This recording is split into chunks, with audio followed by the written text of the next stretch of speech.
నాడు యూనివర్సిటీ మంచి భవిష్యత్తు కోసం తెలుగు విద్యార్థులు ఇష్టపడే యూనివర్సిటీ.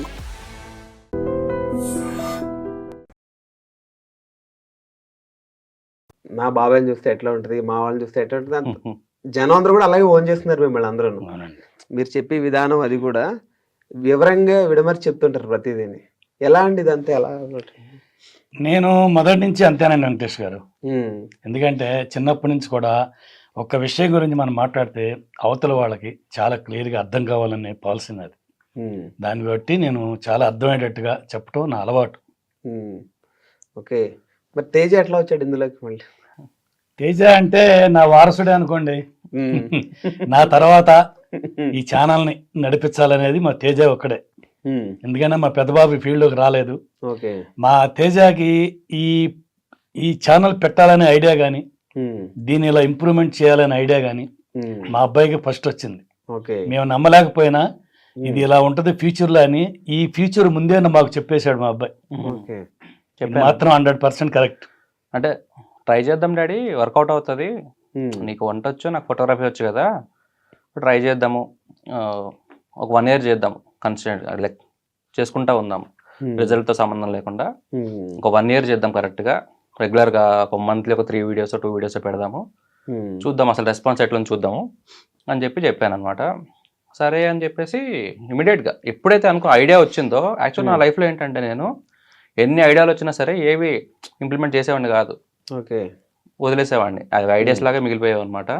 ఎప్పుడైతే ఇదొక్కటి ఎందుకో నాకు తెలియదు, ఈ ఫుడ్ అండ్ ఫామ్ది డాడీతో చేద్దాము, వర్కౌట్ అవ్వచ్చేమో అని చెప్పేసి నేను డాడీకి చెప్పాను.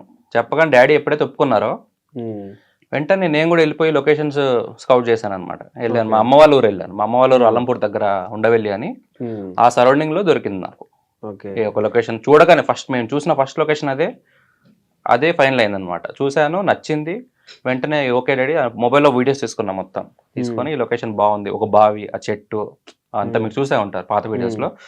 అంటే కొత్త ఇప్పుడున్న ఫామ్ హౌస్ కాకుండా పాత వీడియోస్ అనమాట. సో చూసి వచ్చి ఇంటికి వచ్చి చెప్పాను నేను. చెప్పి డాడీ ఇట్లా ఒక లొకేషన్ దొరికింది, మనం చేద్దాము అంటే, ఏం చేయాలరా నాకు తెలియదు, ఎట్లా అది అని అన్నాడు. కూర్చో డాడీ ఒకసారి నించో, నువ్వు షర్ట్ వేసుకో అని చెప్పి షర్ట్ వేయించా. వేయించితే హాయ్ అందరికి నమస్తే, ఇప్పుడు మీరు ఏదైతే వీడియోస్ లో చూస్తుంటారో అది చెప్పించా. 5-6 తీసుకున్నా షార్ట్స్. హాయ్ అండి అందరికి నమస్తే, హాయ్ అండి చూస్తున్నా, చేయలేడేమో, ఇబ్బంది పెడుతున్నానేమో అనిపించేది నాకు ఎందుకు కొంచెం సరే ట్రై చేద్దాం, ఇంప్లిమెంట్ చేసేద్దాం అనుకున్నది. ఫస్ట్ ట్రై చేద్దాం అనుకోయేదే ఉంది. కెమెరా అంతా అప్పటికే కెమెరా కొనిచ్చారనమాట. ఆ కెమెరా కొనిచ్చిన తర్వాత ఫస్ట్ వీడియో మన food and home channel video అనమాట. నాకు వీడియోస్ తీయడం రాదు, నాకు ఫొటోస్ తీయడం ఒకటే వచ్చాను. తెలియలేదు కెమెరా కొనిచ్చినట్టు తెలియలేదు, ఇదే ఫీచర్ అవుతుంది. నేను ఆల్రెడీ వెడ్డింగ్ ఫోటోగ్రఫీ చేసేవాడిని. ఆ ప్రాసెస్ లో కొనిచ్చారు. సరే అమ్మా నువ్వు కెమెరా అప్డేట్ అవ్వాలన్నావు కదా, సరే తీసుకో అని చెప్పి ఇద్దరు అమ్మ నాన్న కలిసి చీటీ డబ్బులు వేసి ఒక 3 lakhs అలా తీసుకొని నాకు కొనిచ్చారు అనమాట. వీళ్ళే హోటల్ రన్ చేసుకుంటూ ఆ చీటీ డబ్బులు కట్టుకునేవాళ్ళు. నేను వెడ్డింగ్స్ చేయాల్సిన కెమెరాతో నేను సరే ట్రై చేద్దామని చెప్పి వీడియో తీసాను. నాకు వీడియో అసలు తీయడం రాదు. అదే మీరు వెళ్ళి ఫస్ట్ వీడియో చూస్తే మీకు అసలు అర్థం కాదు వీడియో, అసలు పిచ్చి పిచ్చిగా ఉంటుంది అనమాట మొత్తం అంతా. కానీ నచ్చి నా ఫ్రెండ్స్ ఉన్నారు కొంతమంది, యోగి, విశ్వ, ఇట్లా రామకృష్ణ ఇట్లా ఉన్నారు కొంతమంది ఉన్నారు. వీళ్ళందరూ పంపించా, ఎడిటింగ్ చేసా. ఎడిటింగ్ కూడా రాదు నాకు, ట్యూటోరియల్స్ చూసుకుంటూ ఎట్లా చేయాలి ఏంటి అని ప్రతిదీ ఒక 8 days తీసుకున్నా నా ఫస్ట్ వీడియో ఎడిట్ చేయడానికి. నాకు రాదు అసలు, ఎడిటింగ్ రాదు. ఫోటోషాప్ వచ్చు, ఫోటోస్ తీయడం వచ్చు, కానీ వీడియో ఎడిటింగ్ వీడియోస్ తీయడం రాదు నాకు. వేరే వాళ్ళకి ఇచ్చారు మామూలుగా అయితే మీరు? ఎవరికి అంటే ఫోటోలు, వెడ్డింగ్ ఫోటోలు అవి ఎడిటింగ్ వేరే వాళ్ళకి ఇచ్చారు? నేను వీడియో ఎడిటింగ్ వేరే వాళ్ళకి ఇచ్చేవాడిని. వేరే వాళ్ళకి ఇచ్చేవాడిని. ఎప్పుడైతే ఆ 8 days పట్టింది, పంపించాను ఫ్రెండ్స్ అందరికి.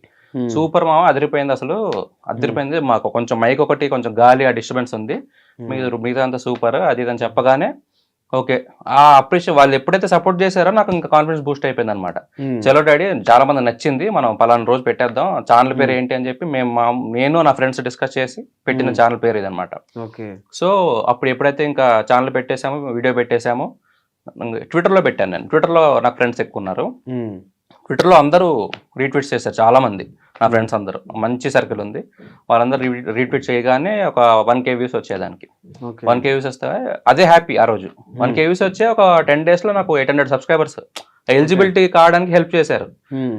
సో చలో ఇంకా బాగుంది, అప్రిషియేషన్ వస్తుంది, బాగుంది అంటున్నారు వర్క్ అని చెప్పేసి గుడ్డిగా ఇటు నుంచి వెడ్డింగ్ నుంచి వచ్చే డబ్బులతో తీసుకొని వీడియోస్ చేసేవాడిని. వీడియోస్ చేసుకుంటూ ఇద్దరు వెళ్ళడం, పొద్దున్నే అదొక మాకు 30 km డిస్టెన్స్ మాకు. డాడీ పొద్దున్నే 2 o'clock లేచి అక్కడంతా కుకింగ్ చేసుకొని హోటల్లో ఆ సరుకు అంతా అమ్మకి అప్పచెప్పి 4 o'clock వచ్చి నా బండి ఎక్కేవాడు. కెమెరా తీసుకొని మేము వెళ్ళి ఆ లొకేషన్కి వెళ్ళి ఆ లొకేషన్లో వీడియోస్ అన్ని షూట్ చేసుకొని మళ్ళీ వచ్చి మళ్ళీ డాడీ హోటల్కి వెళ్ళి ఆ సాయంత్రం రుబ్బులు వేసుకునేవాడు. రుబ్బులు వేసుకొని వచ్చి అప్పుడు సాయంత్రం పడుకునేవాడు. మళ్ళీ 2 o'clock లేయడం, మళ్ళీ హోటల్ వేయడం. వీడియో ఉన్నప్పుడు మాత్రం ఇది ప్రాసెస్. రెగ్యులర్గా డాడీ ఎప్పుడు 2 o'clock వేస్తాడు, మధ్యలో రెస్ట్ ఉంటుంది, ఇలా చూసుకుంటారు. సో అలా చేసాము. ఇంకా అలానే వెడ్డింగ్స్ చేస్తూ ఇది చేసామండి భయ్య నేను కంప్లీట్ గా. అలా చేసుకుంటూనే ఆ వీడియో ఎడిటింగ్ అనేది, అది తీయడం అనేది కొంచెం ఇంప్రూవ్ అవుతా వచ్చింది అనమాట. విజువలైజేషన్ అనేది నాకు ఉండింది మొత్తం, ఎట్లా చూపించాలి మన ఛానల్ ని, మన వీడియోస్ ఎలా ఉండాలి అనేది కంప్లీట్ నా విజువలైజేషన్ మొత్తం అంతా నేను విజువలైజ్ చేసుకునేవాడిని. నేచర్ చూపించాలి, వాటర్ చూపించాలి, ఎందుకంటే నేను ఎక్కువ ఇష్టపడతాను అవన్నీ. సో ఆ జనాలు నచ్చుద్ది అనేది నాకు కాన్ఫిడెన్స్ అనమాట. సో డాడీ వాళ్ళకి కూడా నచ్చాయి చూపిస్తుంటే. వీళ్ళకి తెలిసేది కాదు, ఏదో అడిగేయలేడు మనం చేద్దాం అనేదే ఉండేది డాడీకి. అదే చెప్తాను బాబాయ్ గారు, వచ్చి అడిగినప్పుడు ఎట్లా ఫీల్ అయ్యారు మీరు, ఎట్లా రియాక్ట్ అయ్యారు? నేను నిజంగా ఇది సక్సెస్ అవుద్దా కాదా అనేది ఒక చిన్న అనుమానం ఎక్కడ ఉండేది. దాని దగ్గర డబ్బులు కూడా పెట్టేస్తున్నాడు, వచ్చిన డబ్బులు కూడా పెట్టుబడి పెట్టేస్తున్నాడు. కాకపోతే మా పిల్లలు ఏ నిర్ణయం తీసుకున్నా దాన్ని చాలా ఆలోచించి చేస్తారు. వాళ్ళకంత నమ్మకం ఉన్నప్పుడు దాన్ని మనం డిసప్పాయింట్ చేయకూడదు, నాకు ఇష్టం ఉండదు. మా పిల్లలు ఏది అడిగినా సరే పలానా చేద్దాం డాడీ అంటే ఓకే మీ ఇష్టం, కానీ మీరు ఏది చేసినా ఆలోచించి చేయండి, దాంట్లో మళ్ళీ మీరు ఫెయిల్ అవ్వకూడదు అనేది మాత్రం నేను సజెస్ట్ చేసేవాడిని. వాళ్ళు అలాగే అన్నారు, దానికి ఓకే చేశాను. ఓకే, అంటే డైలీ పొద్దున్నే ఇలా మిమ్మల్ని బండి మీద తీసుకెళ్తూ వీడియోలు చేయమండవు, మీకేమో కొత్త కదా కెమెరా ముందు కొత్త. ఎన్నిసార్లు ఫస్ట్ వీడియో చేసినప్పుడు ఎట్లా ఫీల్ అయ్యారు మీరు? అది నిజంగా నేను ఒక హ్యాపీనెస్ ఫీల్ అయ్యానండి వెంకటేష్ గారు. ఎందుకంటే 2 గంటలు లేచి నా భార్య, నేను హోటల్లో వర్క్ అంతా చేసి ఒక 4 items చేయాలి.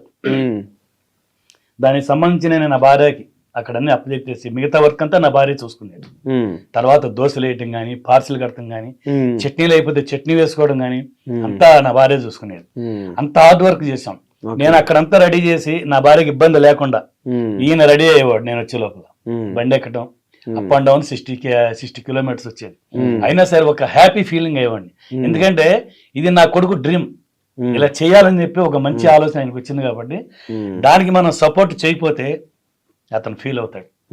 ఎప్పుడైనా సరే పిల్లలు ఒకటి అనుకున్నప్పుడు, ఏ తల్లిదండ్రులైనా సరే పిల్లలు ఒక ఆలోచన వచ్చి ఇలా చేద్దాం డాడీ అంటే దాన్ని మనం కంపల్సరీగా చిన్నప్పటి నుంచి అంతే సహకరించాలి. నేను ఏ ఐడియా చెప్పినా పద చేద్దాం, అది మంచా చెడా చూడు డాడీ వెంటనే ఓకే చెప్పేసేవాడు. మమ్మీ ఏమన్నారు మరి? డాడీ ఓకే, మమ్మీ కూడా అంతే. ఇంట్లో అందరూ సపోర్టివ్ నాకు. నేను ఫోటోగ్రఫీ ఎంచుకున్నానంటే బాగుంది కదా నీకు, అక్కడ ఫోటోగ్రఫీ నీకు అక్కడ బాగా వస్తుంది, ఇక్కడ హోటల్ కూడా బాగుంది. సో నాన్నగారు అట్లా డైలీ వచ్చేస్తుంటే ఎందుకు వద్దని ఏమన్నారా మమ్మీ? ఏమన్నారు? లేదన్న, ఫోటోగ్రఫీ అనేది బేసిక్లీ ఎక్కువ సేవింగ్స్ ఉండేవి కాదు నా దగ్గర, డబ్బులు ఎంతసేపు ఈఎంఐలు కట్టుకోవడం ఇది ఉండేది, ఎక్కువ స్ట్రగుల్ ఎక్కువ ఉండేది అనమాట.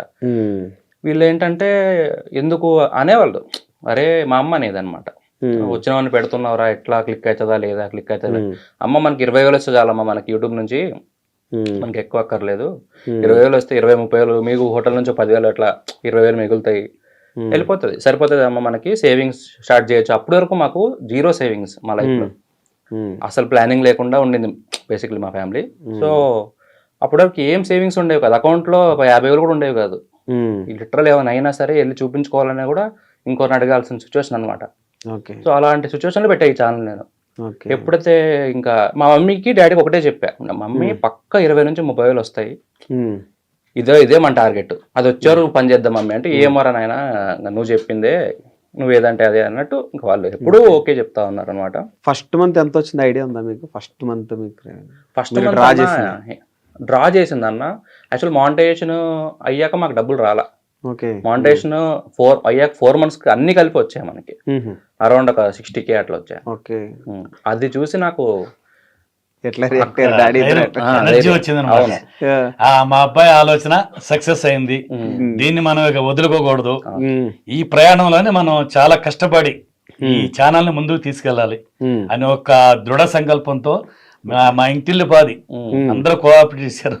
డాడీ యాక్చువల్ మధ్యలో గివ్ అప్ ఇచ్చాడు డాడీ స్టార్టింగ్ లో 20 వీడియోలు, ఇంకా అప్పటికి మాకు 10 వీడియోలు అయ్యాయి అంతే. ఈ అప్ అండ్ డౌన్ చేయడం, హోటల్ పని చేయడం అనేది డాడీ అసలు చేయలేకపోయాడు. నా వల్ల కాదులే అమ్మా, నాకు బాడీ సహకరించట్లేదు, ఇది ఎప్పుడు క్లిక్ అవుతుంది ఏమోలే. అప్పటికి మేము పెట్టి 3-4 నెలలు అవుతుంది అనమాట. క్లిక్ కాదులే అమ్మా ఇంకా అంటే, లేదు డాడీ చేద్దాం పదా అని చెప్పి అట్లనే కొంచెం రిక్వెస్ట్ చేసుకో అంటే ఆయనకి శ్రమ ఎక్కువ అయ్యేది, నేనేదో ఫోర్స్ చేస్తున్నాను కాదు కానీ ఆ బాడీ సహకరించేది కాదనమాట. సో ఎప్పుడైతే ఇంకా అలా ఒప్పుకున్నారో బలవంతంగా చేయించా ఒక 4-5 వీడియోలు స్టార్టింగ్ లో.